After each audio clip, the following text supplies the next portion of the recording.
अभी अच्छी चल रही है। कर लिए क्वेश्चन प्रैक्टिस? हाँ सर। कब है पेपर? स्कूल कल है सर। तो तूने वो मेरा वाला पेपर तो करके भेजा नहीं अभी तक। सर कल स्कूल का सैंपल पेपर कर लिया मैंने, जो स्कूल ने प्रोवाइड किया। तू कहानियां मत बना मेरे को। और तूने क्या बोला था? सर मेरा सैटरडे को पेपर था, 2 दिन रिवाइज तूने मेरे क्या बोला सैटरडे। था? कब करके मैं देगी? कर लूंगी, कहानी मत अभी सुना। करूंगी मैं। कहानी मत सुनाएगा अभी देख। तूने बोला था ना कि कब करके देगी, वो बता। तो मैं आज करूंगी वो तूने पेपर। क्या बोला था, मैं ये पूछ रहा हूँ कि कब सर मेरा करके देगी। सिलेबस ही कंप्लीट नहीं हुआ रिवीजन का, इसलिए तो नहीं कर पाई मैं।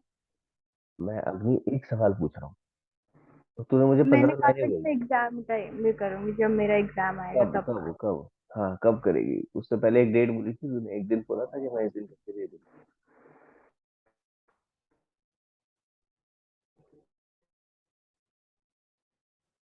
और जो मैं जब बार बार बोलता हूँ ना कि दे दिया करो, डेफर मत करो, वो इसीलिए बोलता हूँ। कभी भी सिलेबस खत्म नहीं होगा, ये भी मैं बता रहा हूँ। ये चलता रहेगा हमेशा कि अभी और रह गया, अभी ये कर लूँ, अभी वो कर लूँ। समझ रहे हो मैं क्या बोल रहा हूँ? यस।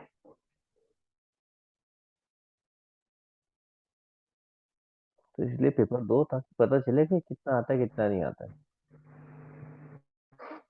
गाइस अब तो अपना कैमरा ऑन करो प्लीज।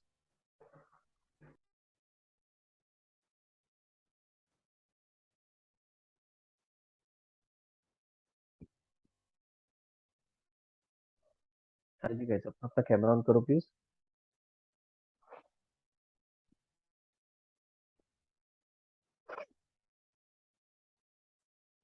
चेतन तेरा पेपर कब है बेटा? तेरा हो गया पेपर? Yes sir. आवाज नहीं आ रही बेटा। सर मेरा पेपर हो गया। हो गया, वेरी गुड। कैसा रहा? सर ठीक था। ठीक था मतलब? सर थोड़ा छूट गया। कितना छूट गया? 10 मार्क्स का। वाह, 10 वहां से थोड़ा छूट गया। और उस दिन अभी जब मैं समीक्षा के साथ डिस्कस कर रहा था, you were there in the class, yes sir. फिर भी छूट गया। सर बहुत सारे बड़े बड़े क्वेश्चंस थे सर, छूट गया फिर। तो तू मेरी वो सारी कहानी बनाना बेकार हो गया, मतलब है ना। मैंने इतनी सारी सब चीजें बताई थी कि कैसे तुम्हें टाइम मैनेज करना है, 1 घंटे बाद अपना चेक करना है। चेक किया था? Let's be honest Shagun, let's understand, किया था चेक? सर चेक किया था, लेकिन वो एक क्वेश्चन में अटक गई तो उसके लिए सारा टाइम चला गया। तो क्या सिखाया था मैंने? अगर अटक जाते हो तो क्या करते हैं? तो आगे बढ़ जाते हैं, तो मूव्स वही ऑन। वही वही वापस वही गलती कर दी, सेम वही एज ओल्ड मिस्टेक है ना, कि मैं एक में अटक गई और वहीं अटकी रह गई। Yes sir. तो आकाशवाणी नहीं हुई, वत्स आगे बढ़ो, छोड़ दो इसको, है। मेरे शब्द नहीं आए तेरे सर कान में दोबारा। सर वो छोड़ दिया, फिर उसके बाद तो बहुत अटेम्प्ट हो गया, वरना तो वो भी छूट जाता है, बचा बचा भी उसको छोड़ दिया फिर बिल्कुल। बेटा अब लर्न करो अपनी गलती से। मतलब मैं शर्म करिए, मैं ना अपनी गलती करूंगी तभी मानूंगी, मैं ऐसे किसी और की गलती से तो ना सीखती है ना। किसी और ने करी, उसने करी, उसका एक्सपीरियंस, मेरे को अपना एक्सपीरियंस खुद गेन करना है। तो वही शगुन फिर कह रहा हूँ मैं। भाई देखो, एक सिंपल सी चीज है, पेपर छूटना इज अ क्राइम। फ्रैंकली बता रहा हूँ, पेपर छूटना इज अ क्राइम। अगर पेपर आप गलत करके आए हो, it's all together different thing then paper छोड़ देना। छोड़ देना तो जीरो ही हो गया ना सीधा। बात समझ आ रही है मेरी, मैं क्या बोल रहा हूँ? तो इसीलिए प्लीज मेक श्योर कि आप, देखो लेंदी वाली बात जो हम कह रहे हैं ना, क्या शगुन किसी का भी पेपर पूरा नहीं हुआ आपके स्कूल में? एक बच्चे का भी नहीं हुआ? नहीं सर, किसी का भी नहीं हुआ, टॉपर के चल, भी एक तो क्वेश्चन छूट फिर गया सर। टॉपर क्या होता है? टू टू टॉपर नहीं है, टॉपर का भी एक क्वेश्चन छूट गया? हे भगवान, ये टॉपर कौन नहीं होता है? सर, जो 100 आउट ऑफ ते- 100 लेके आ रहे तेरे हैं सर। तो तेरे भी आने चाहिए ना फिर। तेरे क्यों नहीं आ रहे? वो कोई अलग कुछ अलग चीज थोड़ी ना खाते हैं यार, या वो कुछ अलग तरीके से थोड़ी ना जीते हैं।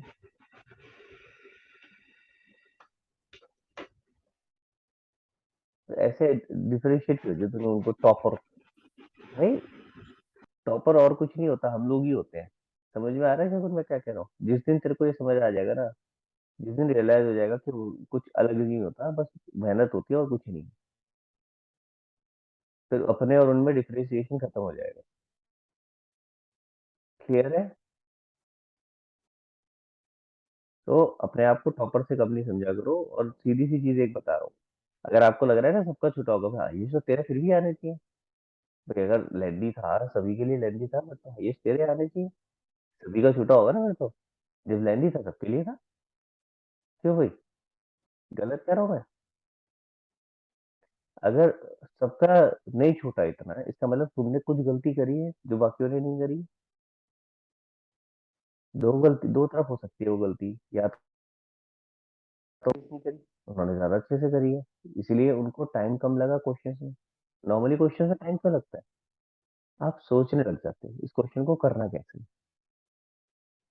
समझ आ रहा है मेरी बात? अगर आपने प्रैक्टिस अच्छे से करी होती है ना, तो क्वेश्चन देखते ही समझ आता है, अब इसको तो ऐसे करना है, ये ऐसे ऐसे करो, ऐसे ऐसे करो, करो जल्दी जल्दी हो जाता है। लेकिन अगर आपने क्वेश्चन की प्रैक्टिस कम करी होती है, तो आप फंस जाते हो। और आप जहाँ भी फंस जाते हो सोचने लग जाते हो, यार इससे अगला स्टेप क्या होगा, इसको शुरू कैसे करें। इन दो में से एक जगह ही अटक जाते हो, शुरू ही नहीं समझ आ रहा होता कैसे करें, या शुरू तो करके अब इसका अगला स्टेप है। क्लियर हुआ मेरी बात? तो इसीलिए एक तो रीजन हो सकता है कि आपकी प्रैक्टिस कम है। और दूसरा रीजन हो सकता है, आप अगर कहीं, चलो प्रैक्टिस कम है या जो भी रीजन है, अगर किसी भी रीजन से अटक गए हो ना किसी क्वेश्चन पे, तो मैंने बार बार बोला है मूव ऑन। भाई आदत डालो इसकी। नहीं डालोगे तो यही सुनने को मिलेगा, सर इतने मार्क्स का छूट।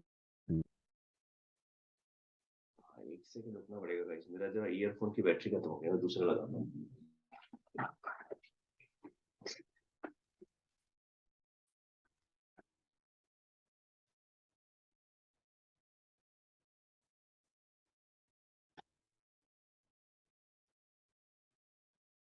Give me a second guys.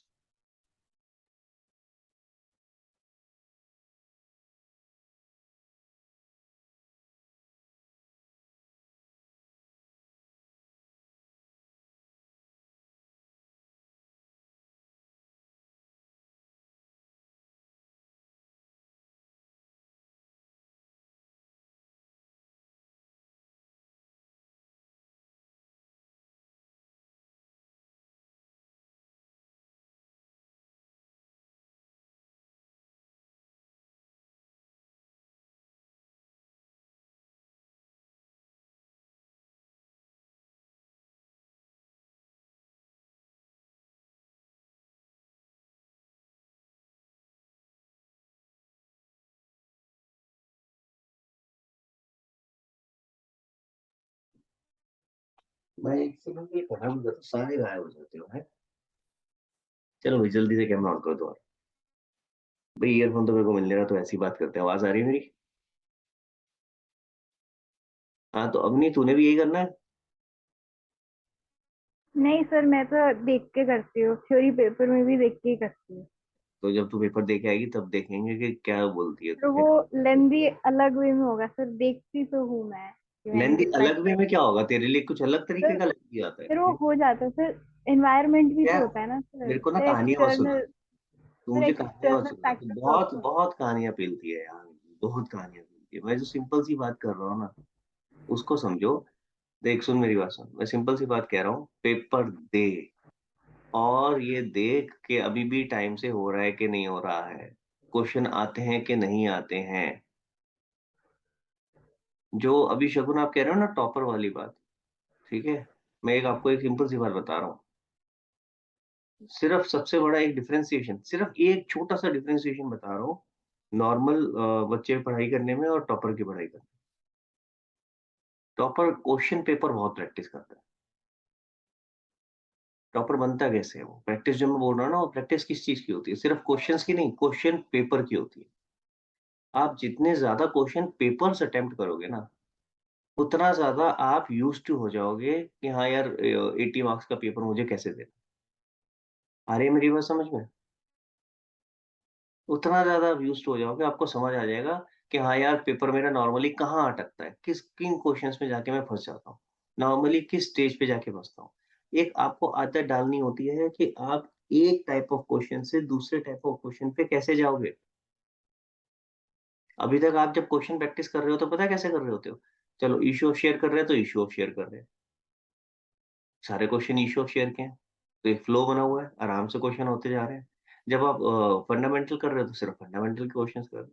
जब आप एडमिशन कर रहे हो तो सिर्फ एडमिशन के क्वेश्चंस कर रहे हो। होता है कि नहीं होता है? तो उस समय आपने ताज़ा-ताज़ा कॉन्सेप्ट उस चीज़ का पढ़ा होता है, आप क्वेश्चंस करने बैठते हो, क्वेश्चन हो जाते हैं। लेकिन जब आप पूरा 80 मार्क्स का क्वेश्चन पेपर करते हो, सबसे बड़ा चैलेंज जो आता है, वो ये आता है कि आपको एक क्वेश्चन से कैसे स्विच ऑन और दूसरे क्वेश्चन के ऊपर स्विच ऑफ करना है। समझ आ रही है बात? आप जो क्वेश्चन आपने किया मान लो मैंने अभी फंडामेंटल का क्वेश्चन अटेम्प्ट किया फॉर एग्ज़ाम्पल।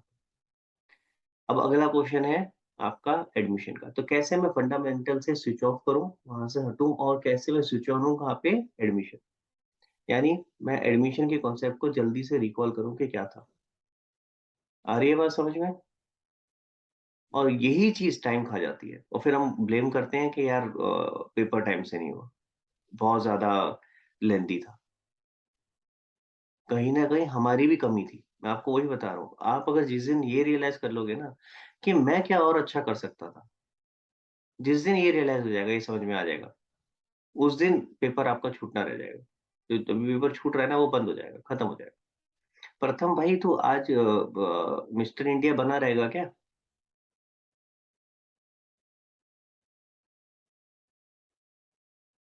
चलो तूने बटन ऑफ कर दिया मिस्टर इंडिया का है, दिखाई देना शुरू हो गया है हम सबको। नहीं तो मेरे को लग रहा था तेरे लिए रेड कलर के अलग से ग्लासेस लाने पड़ेंगे। ये उन बच्चों के लिए एलियन हो रहा है जो जिन्होंने आज तक मिस्टर इंडिया नहीं देखी। देखी है किसी ने मिस्टर इंडिया? वृंदा कह रही हो। एक है ना वृंदा पिक्चर आई थी, हमारे हमारे ज़माने में जब हमारा ज़माना हुआ करता था, जब हम पिक्चर देखा करते थे, ठीक है? जब हम बच्चे हुआ करते तो अनिल कपूर की एक पिक्चर आई थी जिसमें वो गैजेट पहनता है और वो गायब हो जाता है, ठीक है? और फिर उसको सिर्फ़ हम रेड कलर में देख सकते हैं, इसीलिए मैं उससे कहता रेड कलर के ग्लासेस पहनने पड़े। मैं कहा यार एक्सप्लेन कर दो नहीं तो फिर पता चला है कि अरे पता नहीं क्या रेड कलर रेड है। और परीक्षा तू तो मना कर रही थी क्लास अटेंड करने को, क्या हुआ? सर आपने तो कहा कर लो सर। अच्छी बात है, चलो तूने मेरी बात मान ली। चल अब तू आई है तो फिर हम लोग क्लास शुरू करते हैं, ठीक है? देख यार सीधी-सी चीज़ है, मैं एक सिंपल सी बात बता रहा हूँ, सबके लिए बोल रहा हूँ। It is very easy to cancel the class. मेरे लिए तो अच्छा ही है, मेरे लिए तो फ़ायदा ही है भाई। अच्छी बात है, छुट्टी मनाता हूँ अभी तुम अपनी पढ़ाई करो, मैं छुट्टी करता हूँ। मेरे लिए तो बहुत अच्छा है कि नहीं है? सुबह-सुबह कौन यार 6 बजे उठ रहा है, मैं आराम से 2 घंटे की नींद और पूरी करूँगा, 8 बजे उठूँगा। 8 बजे से ऑफ़िस शुरू होता है ना मेरा, मैं आराम से 8 बजे ऑफ़िस शुरू करूँगा। तो मेरे लिए तो अच्छा ही है। लेकिन प्रॉब्लम पता है क्या है? एक बहुत बड़ी प्रॉब्लम जो मुझे दिख रही है आगे आने वाले टाइम पे, तुम्हारे स्कूल वाले तो जल्दी-जल्दी कोर्स खत्म करा देंगे, फट से भगा करके और उसके बाद दे दनादन टेस्ट होते रहेंगे। तो जो अभी प्रॉब्लम आ रही है ना, उससे बड़ी प्रॉब्लम मुझे ये दिख रही है कि अभी अगर आप क्लासेस नहीं करोगे, अभी आप साथ-साथ काम नहीं करोगे, तो आगे जाके प्रेशर एकदम बढ़ जाएगा। कहना आसान है, सर आप लंबी-लंबी क्लासेस ले लेना बाद में, सर आप एक्स्ट्रा क्लास ले लेना। भाई सिर्फ मैं थोड़ी ना कर रहा हूँगा फिर। आप सोचो बाकी सारे टीचर भी यही कर रहे हैं और फिर जो बैंड बजेगी ना आपकी कि सर दूसरे टीचर का भी इतना काम है, आप भी इतना काम दे रहे हो, फिर कैसे होगा? मेरी बात समझ में आ रही है मैं क्या कह रहा हूँ? So I don't want to end up in that situation. हर साल ये सेम सिचुएशन होती है जो आप अभी आपके साथ है। और हर साल ये होता है, बच्चे कहते हैं सर छुट्टियाँ दे दो। भाई छुट्टी कैसे दें? प्रॉब्लम ये है आपका कोर्स नॉर्मली तो हाँ सितंबर तक खत्म हो जाता है और अभी तो आपकी एक पूरी बुक बची है। 1 बुक और 1 चैप्टर बचा हुआ है। तो अब देख लो अभी हमें कितना कुछ कवर करना है। समझ रहे हो मैं क्या कह रहा हूँ? तो इसलिए let's try and finish that. वो सब खत्म करेंगे, उसके बाद रिवीजन होगी, उसके बाद आपके टेस्ट होंगे, तभी काम बनेगा। सिर्फ समझना इज़ हाफ जॉब डन। सिर्फ एक बार कोर्स पूरा करना is just half job done. उसके बाद अपने को प्रैक्टिस करनी है। उसके बाद मैंने अभी क्या बताया, टॉपर ऐसे ही नहीं बनता टॉपर। टॉपर क्या करता है? सबसे बड़ी चीज़ होती है वो सबसे ज़्यादा क्वेश्चन पेपर सॉल्व करता है। जितने ज़्यादा क्वेश्चन पेपर सॉल्व करोगे ना, उतना ज़्यादा आप ज़ोन में आ जाओगे, उतना ज़्यादा आपको समझ आ जाएगा किस तरीके से करना है। ठीक है? क्लियर है? चलो तो हम लोग शुरू करते हैं, चाहे थोड़ा धीरे धीरे चलेंगे, ठीक है। आई कैन सी बहुत ही कम बच्चे हैं, but still I would want to continue, ठीक है। मैं ये नहीं चाहता कि हम क्लासेस कैंसिल कर दें और फिर उसके बाद हम बहुत ही ज्यादा परेशान हो रहे हैं। हम चाहे धीरे धीरे चलते हैं, बट लेट्स मूव, ठीक है। चलो, तो आज हम जो शुरू कर रहे हैं, आज हम अपना नया चैप्टर शुरू कर रहे हैं, इश्यू ऑफ शेयर्स में एक टॉपिक आपका मैंने अभी छोड़ दिया है, बैलेंस शीट वाला। तो मैं उसको अभी नहीं ले रहा हूँ क्योंकि वो एक इम्पोर्टेंट और थोड़ा सा मुश्किल टॉपिक है। वो वीडियोस देख करके इतनी आसानी से नहीं आएगा समझ में, तो आई वुड सजेस्ट कि वो मैं अपने आप कराऊँ, अपने सामने सब, जब सब लोग हों तब मैं क्लास में करूँ, ठीक है। आप लोग के स्क्रीन शेयर है क्या? नहीं, तो मैं स्क्रीन शेयर करता हूँ।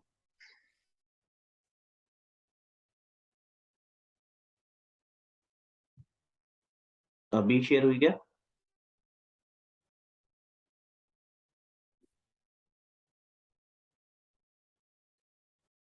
ओके, तो मैं चाहता हूँ एक जना मेरे साथ पार्टिसिपेट करे, तो परीक्षा आपके साथ शुरू करते हैं।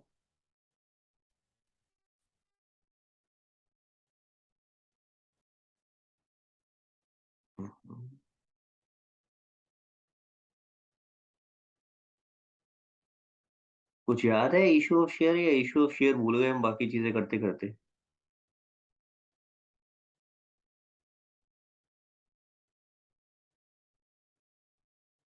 हाँ भी परीक्षा। सर क्वेश्चन दीजिए, उससे पता चल जाएगा। मेरे ख्याल से तो याद है। ओके, इशू ऑफ डिवेंचर्स, पहले समझते हैं इसके अंदर टॉपिक्स क्या है, ठीक है। देखो, आपने इशू ऑफ शेयर का टॉपिक किया है, ठीक है। इशू ऑफ शेयर में आपने शेयर इशू करना सीखा था कि शेयर कैसे इशू करते हैं। उसमें बड़ी सारी चीजें थी, एट पार इशू करते हो, एट प्रीमियम इशू करते हो, ठीक है। डिस्काउंट नहीं होता था, डिवेंचर के अंदर डिस्काउंट भी आएगा, ठीक है। तो एट पार एट प्रीमियम आता था। उसके अलावा होता था over subscription, under subscription and full subscription. वो सेम कॉन्सेप्ट डिवेंचर में भी आएगा। उसके अलावा हमने एक सीखा था concept, issue of shares for consideration other than cash. Building issue कर दी, बिल्डिंग खरीद लिया, मतलब बिल्डिंग खरीदने के अगेंस्ट हमने शेयर इशू कर दिए, या हमने कोई बिजनेस खरीद लिया, प्रोमोटर्स को पेमेंट करा, अंडर राइटर को पेमेंट किया, याद आ रहा है। Issue of share for consideration other than cash सबसे लास्ट में सीखा था ये टॉपिक। तो ये सारी चीजें आपकी सेम आने वाली है कहाँ पे, इशू ऑफ डिवेंचर्स में। तो मैं इशू ऑफ डिवेंचर की कॉन्सेप्ट लिख रहा हूँ पहले कि टोटल कितने कॉन्सेप्ट हैं। टोटल 6 चीजें हमें करनी है, एंड बहुत आसान चैप्टर है। अगर आपको इशू ऑफ शेयर आ गया तो इशू ऑफ डिवेंचर में कुछ भी नहीं है, very very very easy. Frankly अगर मैं आपको बोलूं तो issue of debenture is like 10% of the issue of share. पहली बात तो मैं लेवल ऑफ चैप्टर की बात कर रहा हूँ कि चैप्टर कितना बड़ा है। जितना बड़ा इशू ऑफ शेयर था उसका सिर्फ 10% इशू ऑफ डिवेंचर होगा, नॉट मोर देन दैट। बहुत ही छोटा चैप्टर। सिर्फ 6 टॉपिक हैं, सिर्फ 6 टॉपिक। उसमें तो टॉपिक के टॉपिक ही थे, पता नहीं कितने सारे टॉपिक। इसमें सिर्फ 6 टॉपिक। और एक टॉपिक जो वहाँ बहुत ज्यादा तंग करता था, four future and re issue, वो यहाँ नहीं। तो आपके मजे मजे हो गए हैं, तो खत्म हो गई इतनी टेंशन। फोर फीचर री इशू कॉम्प्रिहेंसिव क्वेश्चन, उसके अंदर फोर फीचर फिर री इशू, पता नहीं क्या। तो वो सारी चीजें यहाँ पे खत्म। तो it is a very easy and very simple chapter, हाँ बशर्ते बेसिक कॉन्सेप्ट आपको आता हो जो कि इशू ऑफ शेयर्स वाला सेम है। अगर आपको बेसिक कॉन्सेप्ट वो नहीं आता तो पहले वो आपको वहीं से समझना होगा। क्लियर है, मेरी बात समझ आ रही है? तो बेसिक कॉन्सेप्ट आपको इशू ऑफ शेयर का आना चाहिए, तभी आप इशू ऑफ डिबेंचर कर पाओ। चलो तो टॉपिक्स देखते हैं क्या क्या है। पहला टॉपिक है issue of debentures for cash, ठीक है। दूसरा है issue of debentures for consideration other than cash. ये दो टॉपिक डिट्टो सेम है, बस थोड़ा सा एक 2-4% का डिफरेंस आएगा, वो मैं सिखाऊंगा अभी क्या है। अदरवाइज ये दो टॉपिक वही है जो आप कर चुके हो इशू ऑफ शेयर्स में, ठीक है। अगला है issue of debentures as collateral security. ये नया टॉपिक है, ये सीखेंगे क्या होता है।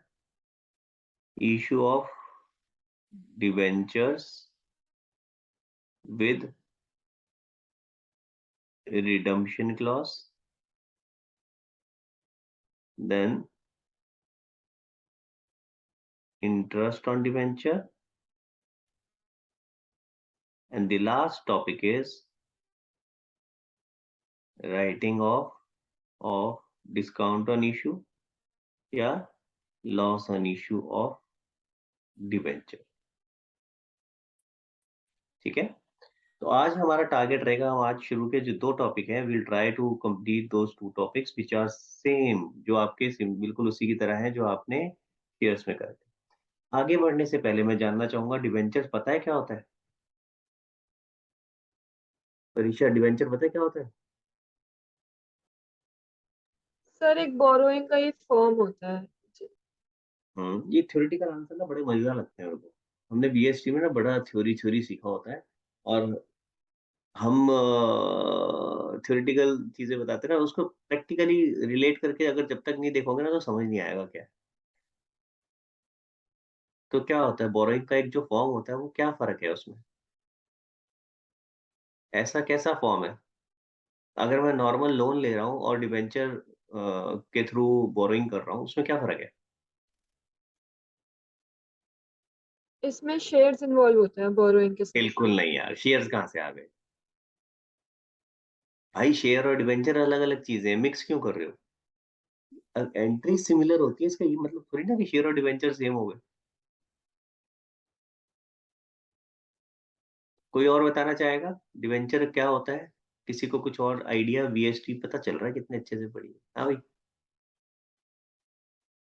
Anybody else who would like to try? बताओ भाई। प्रथम फिर गायब हो गया।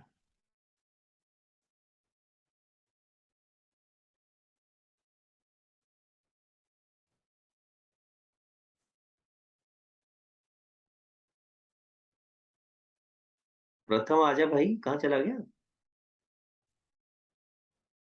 तेरे लिए मुझे श्रीदेवी ढूंढ के लानी पड़ेगी कोई है, तभी आएगा तू, गायब हो जाता है। आजा भाई। गायब ही हो जाते हैं जब देखो बीच बीच में, कहाँ चला जाता है?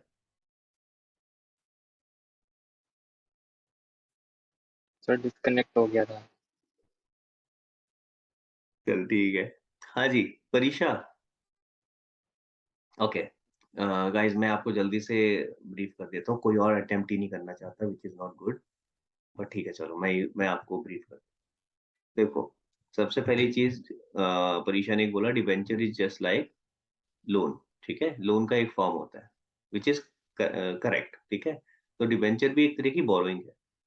देखो, कंपनी को पैसा चाहिए, कंपनी किस तरीके से पैसा ले सकती है भाई? एक तो हो सकता है शेयर इशू करके, है ना? एक तो शेयर इशू किया पब्लिक को, पब्लिक से पैसा आ गया। ठीक है, तो अच्छी बात है भाई, तो फिर उसी तरह से ले लो ना पैसा, ये डिबेंचर को बीच में क्यों ला रहे हो? देखो, उसमें नुकसान क्या है? आप शेयर इश्यू करोगे तो किसी को एक तरह से अपना हिस्सेदार बना रहे हो ना अपने प्रॉफिट्स में, यानी वो भी ओनरशिप अटेन कर रहा है, वो भी ओनर बन रहा है उस बिजनेस का। जितने ज्यादा शेयर होल्डर होंगे उतना ज्यादा आपका खुद का प्रॉफिट कम होता चला जाएगा, है कि नहीं है? इसको आसानी से समझना चाहो तो सिंपल टर्म्स में ये है कि अगर मान लो कोई पार्टनरशिप का बिजनेस है, मैं पार्टनरशिप से रिलेट करके बता, मान लो मैं और वृंदा पार्टनर है, अब हमें पैसों की जरूरत है, तो एक ऑप्शन तो ये हम पार्टनर बढ़ाते रहे, शगुन को भी ले लें, प्रथम को भी ले लें, अवनी को भी ले लें, परीक्षा को भी ले लें, तो भाई पार्टनर ही पार्टनर हो तो चले जाएंगे, पैसा तो आएगा, लेकिन होगा क्या? वही, एक तो कंट्रोल डाइल्यूट होगा, आपका कंट्रोल कम होता चला जाएगा, जितने पार्टनर होंगे उतने सबसे आपको डिस्कशन करने पड़ेंगे, सब लोगों से हामी भरनी पड़ेगी कि क्या काम करना है, कैसे करना है। दूसरा, आपका प्रॉफिट कम होता चला जाएगा, जी जितने पार्टनर होंगे प्रॉफिट उतने पार्टनर्स में बटेगा। Are you getting my point? Same thing goes with company also. Company में जितने शेयर होल्डर होंगे उतना शेयर होल्डर्स की जो एग्जिस्टिंग शेयर होल्डर है उनकी पावर कम होती रहेगी, plus at the same time profit distribute होगा सारे शेयर होल्डर्स में, तो प्रॉफिट आपका कम होगा। तो आप नहीं चाहोगे ना कि भाई मैं ज्यादा से ज्यादा और ज्यादा शेयर होल्डर्स हो, और ज्यादा कंट्रोल हमारा कम हो, और ज्यादा ओनर इस कंपनी के बने।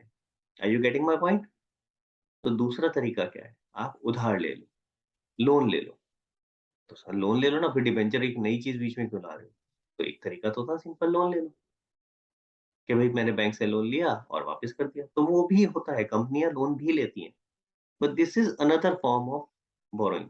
अब ये जो अनदर फॉर्म ऑफ बोरोइंग है, एग्जिस्टेंस में क्यों आई, इसके फायदे क्या है, इसके और लोन के बीच में डिफरेंस क्या है? तो एक सबसे बड़ा डिफरेंस बता रहा हूँ आपको क्या है। कंपनी को जब बहुत मोटा अमाउंट चाहिए, सपोज करो कंपनी को चाहिए 20 करोड़, ठीक है? पहली चीज, अगर मैं 20 करोड़ जाऊंगा बैंक के पास कि भाई मुझे 20 करोड़ रुपए उधार पे चाहिए, तो बैंक क्या कहेगा, सिक्योरिटी क्या रख रहे हो? आ रही है बात समझ में? सबसे पहले क्या मांगेगा, सिक्योरिटी दो। तो मुझे कुछ ना कुछ एसेट सिक्योर करना पड़ेगा बैंक के अगेंस्ट, तो सबसे बड़ी दिक्कत वहां आएगी। दूसरा क्या आएगा, bank higher rate of interest charge करेगा। भाई इतना मोटा अमाउंट ले रहे हो, पैसा भी ज्यादा, इंटरेस्ट भी ज्यादा लगेगा, रिस्क उसका ज्यादा है, तो उसके हिसाब से इंटरेस्ट भी ज्यादा चार्ज करेगा। प्लस उसकी अपनी एक टर्म्स एंड कंडीशंस होंगी कि इतने टाइम के अंदर अंदर आपको लोन रीपे करना है। आ रही है बात समझ में? क्लियर है? अब डिबेंचर्स में फायदा क्या है? डिबेंचर में क्या फायदा है, डिबेंचर में क्या है, एक तरह से आप लोन ले रहे हो पर आम जनता से, आप किसी बैंक से नहीं ले रहे, आप पब्लिक से लोन ले रहे हो। तो होगा क्या, आप ये जो 25, मैंने कितना एग्जांपल लिया था, कितना कितने करोड़ बोले थे परीक्षा, 2 करोड़, 2 करोड़ बोले थे, 20, 20। वो इतना कम कैसे हो गया, 20 करोड़। ये भी मैं 20 करोड़ बोल रहा हूँ, 200 करोड़ भी हो सकते हैं आज की डेट में, तो 200 2000 करोड़ ऐसे छोटी सी अमाउंट हो गई है, ऐसे कुछ भी स्कैम देखो 2000 करोड़ का स्कैम, क्या ही हो गया 2000 करोड़।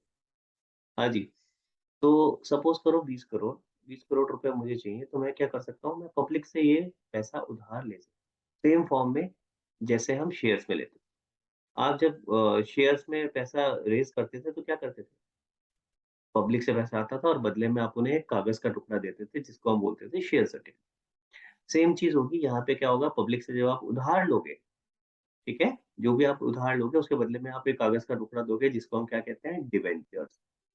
तो इसमें फायदे क्या होंगे, यहाँ एक तो फायदा क्या है, पता नहीं मैं किसी बैंक के पास जाऊँ, बैंक से मुझे उतना उधार मिले ना मिले, प्लस नंबर 2 मेरे को कुछ ना कुछ उसके हिसाब से सिक्योरिटी रखनी पड़ेगी, और नॉर्मली सिक्योरिटी जितना आप लेते हो लोन उससे ज्यादा अमाउंट की होती है, तो इतनी सिक्योरिटी मेरे पास होनी भी चाहिए।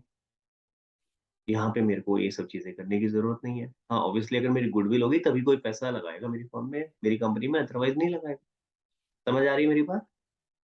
ठीक है, तो वो फैक्टर तो रहेगा, लेकिन हाँ मेरे को फायदा क्या है, मुझे कोई सिक्योरिटी रखने की जरूरत नहीं है, नंबर 1। नंबर 2, यहाँ पे रेट ऑफ इंटरेस्ट मैं डिक्टेट कर रहा हूँ, मैं बताऊंगा कि मैं जो डिबेंचर इशू कर रहा हूँ उसमें मैं कितना रेट ऑफ इंटरेस्ट दूंगा। पहले वाले सिनेरियो में तो कौन डिक्टेट कर रहा था, जो बैंक था, कि भाई हम तो आपसे इतना रेट ऑफ इंटरेस्ट चार्ज करेंगे। तो यहाँ मैं डिसाइड कर रहा हूँ, तो मैं रेट ऑफ इंटरेस्ट कम रख सकता हूँ। ऑब्वियसली मुझे मार्केट कंडीशंस के हिसाब से तो रखना पड़ेगा, ऐसा नहीं कर सकता बिल्कुल ही कम कर दिया, नहीं तो कोई मेरे डिबेंचर में इन्वेस्ट ही नहीं करेगा। हाँ बट लेकिन ये नॉर्मली रेट ऑफ इंटरेस्ट जो बैंक्स हैं उनसे कम होता है। क्लियर होगी बात? समझ आया? तो सबसे बड़ा फायदा मेरे लिए क्या हुआ, मेरे को एक सस्ते दाम पे एक तरीके से मुझे पैसा उधार पे मिला, एज कम्पेयर टू अगर मैं नॉर्मल लोन में जाता। तो कंपनी के पॉइंट ऑफ व्यू से फायदा समझ में आ गया कि कंपनी डिवेंचर इशू क्यों करती है एज कम्पेयर टू लोन लेने। बट लेकिन तभी कर पाएगी कंपनी डिवेंचर इशू जब उसकी अच्छी गुडविल है मार्केट में, वरना कोई खरीदेगा नहीं, कौन रिस्क लेगा। समझ आ रही है मेरी बात? ठीक है। अब अगर यही चीज हम बात करें इन्वेस्टर के पॉइंट ऑफ व्यू से, कि कोई भी बंदा इन्वेस्ट क्यों करना चाहेगा किसी भी डिवेंचर्स में, किसी भी कंपनी के डिवेंचर, तो पहला रीजन तो ये होता है, उनको नॉर्मल जो रिटर्न्स मिल रहे होते हैं अगर वो एफडी करते हैं, ठीक है, किसी भी जगह इस तरीके से पैसा इन्वेस्ट करते हैं, उन पे जो इंटरेस्ट मिल रहा होता है उन इंटरेस्ट से ये ज्यादा होता है। ठीक है, तो अगर मैं एफडी करता हूँ तो एफडी में अगर मान लो मुझे 6% मिल रहा है, तो मेरे को सपोज करो डिवेंचर्स पे इंटरेस्ट मिल रहा है 9%, it is higher than FD. तो इसलिए मैं प्रेफर क्या करूंगा कि यार ठीक है, इससे अच्छा डिवेंचर में इन्वेस्ट कर देता हूं। समझ आ रही है मेरी बात, कि मुझे 3% यहाँ पे ज्यादा मिल जाएगा।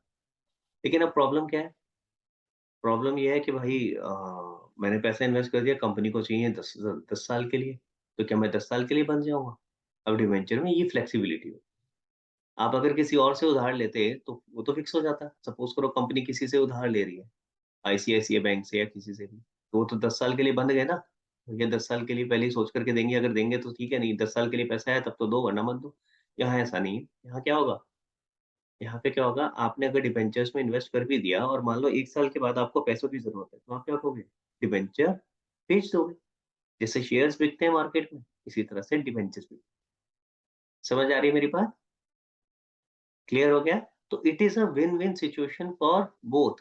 कंपनी के लिए भी फ़ायदा है, कंपनी के लिए कोई कमिटमेंट नहीं है कि भई कंपनी के लिए ईज़ी है कि आपको सस्ते रेट ऑफ इंटरेस्ट पे पब्लिक से पैसा उठाने के लिए मिले। ठीक है? अगर अदरवाइज़ बैंक के पास जाती, पता नहीं पहली बात तो इतना पैसा वो वहाँ से बोरो कर पाती, नहीं कर पाती। प्लस अगर कर भी पाती तो हायर रेट ऑफ इंटरेस्ट मिलता। यहाँ आपको क्या हो गया? सस्ते रेट ऑफ इंटरेस्ट मिल गया। तो कंपनी के लिए फ़ायदा हो गया और जो इन्वेस्टर है उसके लिए फ़ायदा क्या है? उसके लिए फ़ायदा है कि वो जब चाहे यहाँ से एग्ज़िट कर सकता है, जब वो चाहे डिबेंचर्स को बेच के अपना पैसा लेके टाटा बाय-बाय कर सकता है। और दूसरा फ़ायदा क्या है? नॉर्मल रेट ऑफ इंटरेस्ट जो उसको मिल रहा है उससे ज़्यादा रेट ऑफ इंटरेस्ट। क्लियर हो गया? परीक्षा समझ में आया? आई होप अब थोड़ा ज़्यादा बेटर हुआ होगा नॉलेज। जो पहले डिबेंचर का नॉलेज था, it is just another type of borrowing. But you should know कि फ़र्क क्या है नॉर्मल बोरोइंग और इस बोरोइंग में क्या, ठीक है? प्लस अब सेकंड चीज़ पे आते हैं। शेयर्स और डिबेंचर्स में क्या? भई आपका इश्यू करने का तरीका सेम है। वैसे इश्यू कर रहे हो जैसे शेयर्स को इश्यू करते हो। यानी पहले आपको अपने आप को लिस्ट कराना पड़ेगा स्टॉक एक्सचेंज पे, ठीक है? फिर उसके बाद जैसे आपका पूरा प्रोसेस होता था, प्रोस्पेक्टस निकलेगा और पूरा जो प्रोसेस होता था शेयर्स इश्यू करने का सारा प्रोसेस यहाँ भी वैसे ही, ठीक है? तो प्रोसेस सारा सिमिलर है। वो सारा प्रोसेस आप करते हो, आप शेयर्स पहले ऑफ़र करते हो, सॉरी डिबेंचर। जैसे शेयर ऑफ़र करते थे ऐसे ही डिबेंचर ऑफ़र करोगे। फिर आपके पास एप्लीकेशन आएगी, फिर आप उसके बाद अलॉट करोगे। तो वही प्रोसेस जैसे आपने शेयर्स में समझा था, सेम प्रोसेस आपका डिबेंचर। क्लियर हो गया गाइज़? ठीक है? तो प्रोसेस पॉइंट ऑफ व्यू से सारा कुछ सिमिलर है। अब क्योंकि प्रोसेस सिमिलर है, इसी वजह से एंट्रीज़ भी सिमिलर होंगी।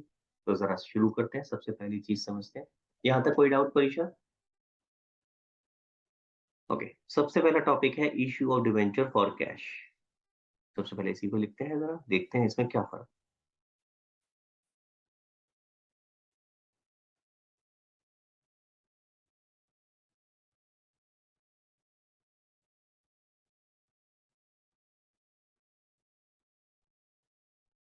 इसका मतलब क्या हुआ कि आप डिबेंचर इश्यू कर रहे हो और बदले में आपको कैश मिल रहा है।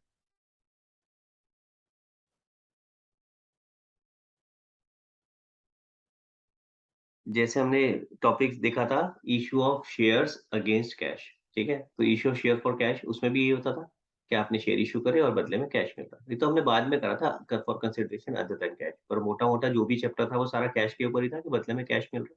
सेम चीज़ है। मैंने आपको 3 टॉपिक बताए अभी, वही 3 टॉपिक यहाँ भी आने वाले हैं। फुल सब्सक्रिप्शन, क्या होता था फुल सब्सक्रिप्शन परीक्षा? जितने भी आपने शेयर्स निकाले वो सारे इशू हो जाते हैं जनरल पब्लिक से।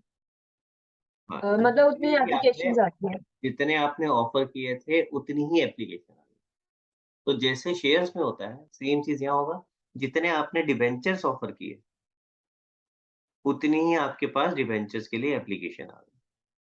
ठीक है? इसी तरीके से ओवर होता है, ज़्यादा एप्लीकेशन आ गई और अंडर हो गया कि जितने आपने डिबेंचर ऑफर किए थे उससे कम एप्लीकेशन। क्लियर हो गया?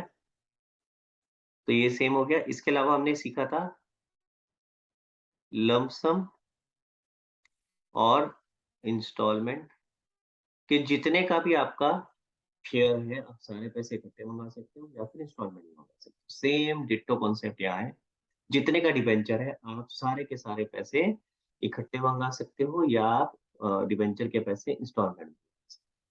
जैसे शेयर की वैल्यू होती थी ₹10 का शेयर, ₹15 का शेयर, ₹100 का शेयर, अलग-अलग वैल्यू, कुछ भी वैल्यू हो सकती थी।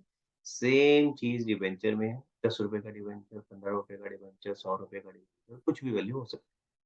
तो आप वो जो भी वैल्यू है, आप सारे के सारे पैसे इकट्ठे भी मंगा सकते हो और इंस्टॉलमेंट में भी मंगा सकते हो। तो सेम बिल्कुल एग्ज़ैक्टली सेम जैसे वहाँ था, बिल्कुल सेम चीज़ यहाँ भी है। उसके अलावा वहाँ होता था इश्यू एट पार। ओह हो! क्या हो गया भाई?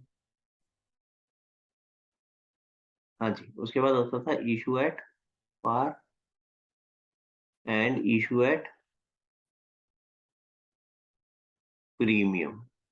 ठीक है, ये दो चीजें होती थी। यहाँ एक एक्स्ट्रा है जो कि है इशू एट डिस्काउंट। ये एक टॉपिक एक्स्ट्रा है जो हम यहाँ पे करने वाले हैं। ठीक है, क्लियर हो गया? तो बाकी सारे टॉपिक डिट्टो सेम है जो आपने शेयर्स में करे। तो अब आपने अगर शेयर्स ढंग से किया है तो आपकी बल्ले बल्ले, आपको डिवेंचर में प्रॉब्लम नहीं आएगी। वही चीजें हैं, वैसे ही सारा कुछ होने वाला है जैसे आपने शेयर्स में किया। मुझे जरा बताओगे बेटा, अगर मैं लमसम का एग्जांपल लूं तो लमसम में पहली एंट्री क्या होती थी शेयर्स में? अनम्यूट करना पड़ेगा बेटा, ऐसे मेरे को लिप रीड नहीं करना आता। हाँ, bank to share application allotment account और share application allotment account to share capital. Very good. ठीक है, तो बैंक डेबिट हुआ और share application and allotment credit हुआ। यहाँ क्या हो जाएगा, मैं पहले लिख देता हूँ कौन कौन से अकाउंट थे बैंक के अलावा। Oops. हाँ जी, बैंक के अलावा था शेयर एप्लीकेशन एंड अलॉटमेंट, और दूसरा था share application allotment to share capital. भाई, इसको क्या हो गया, ये क्या हुआ? हाँ जी, दूसरा था शेयर कैपिटल। तो अगर शेयर से रिलेटेड हम समझे, जो मेरे अकाउंट्स थे वो कौन कौन से थे? शेयर एप्लीकेशन अलॉटमेंट और शेयर कैपिटल। अब इसकी जगह क्या हो जाएगा, क्योंकि अब शेयर की बात नहीं कर रहे हैं तो शेयर की जगह क्या आएगा? डिबेंचर। वेंचर। यानी कि हमारे अकाउंट का नाम क्या हो जाएगा? Debenture application allotment. और दूसरा क्या हो जाएगा अकाउंट का नाम? बोलो भाई, तो परीक्षा गायब क्यों हो जाती है बीच बीच में? Debenture capital. बिल्कुल गलत। डिवेंचर कैपिटल कैसे हो सकता है? कैपिटल तो किसके लिए यूज करते हैं? जो पैसा ओनर से आया उसके लिए। तो इसलिए यहाँ कैपिटल वर्ड भी हट जाएगा। ठीक है, शेयर तो हटेगा ही हटेगा, साथ में कैपिटल वर्ड भी हट जाएगा और उसकी जगह यहाँ लग जाएगा X%। तो हम क्या कर रहे हैं, पहली सिंपल सी चीज, जो भी आपके अकाउंट थे जो शेयर से रिलेटेड थे, ध्यान से सुनेंगे, जो भी अकाउंट थे शेयर से रिलेटेड, दो ही अकाउंट थे। लमसम के केस कौन सा केस है? लमसम। लमसम के केस में सिर्फ दो ही अकाउंट थे जो शेयर से रिलेटेड थे, शेयर एप्लीकेशन अलॉटमेंट और शेयर कैपिटल। दोनों में शेयर तो हट जाएगा, शेयर की जगह डिबेंचर आ जाएगा, और जो शेयर कैपिटल था उसमें कैपिटल भी घटेगा क्योंकि कैपिटल ओनर के कंटेक्ट को रिप्रेजेंट करता है, तो इसलिए कैपिटल भी हट जाएगा और उसकी जगह हमने क्या लगा दिया? X%। अब ये X% क्या है? ये X% है रेट ऑफ इंटरेस्ट। अगर 15% डिबेंचर है तो ये 15% डिबेंचर आ जाएगा, 15% डिबेंचर। अगर रेट ऑफ इंटरेस्ट 12% है तो ये आ जाएगा 12% डिबेंचर। तो ये क्या डिनोट करता है? Rate of interest. हमें ये रेट ऑफ इंटरेस्ट बाकी जो ऊपर वाला अकाउंट है उसके साथ लगाने की जरूरत नहीं है। यानी आप सिर्फ डिबेंचर एप्लीकेशन एंड अलॉटमेंट लिख रहे हो, वहां 12% डिबेंचर एप्लीकेशन अलॉटमेंट लिखने की जरूरत नहीं है। तो आप सिंपल याद रखो, शेयर कैपिटल की जगह शेयर तो हटा ही हटा, कैपिटल भी हटा, तो क्योंकि कैपिटल भी हटा उसके बदले में हमने वहां पे अपोजिट साइड में क्या लिख दिया? X%। क्लियर हो गई बात? Are you with me? समझ आया? तो परीक्षा जरा जल्दी से एंट्री बताएगी क्या बनी लमसम में डिबेंचर्स के केस में? Bank to debenture application and allotment account, फिर debenture application allotment account to X% debenture account. Very good, समझ में आ गया? बस ये डिफरेंस है और कुछ नहीं है। तो एंट्री सारी सेम है, सारा प्रोसेस सेम है। जैसे आप पहले वहां लिखते थे ना, ऑफर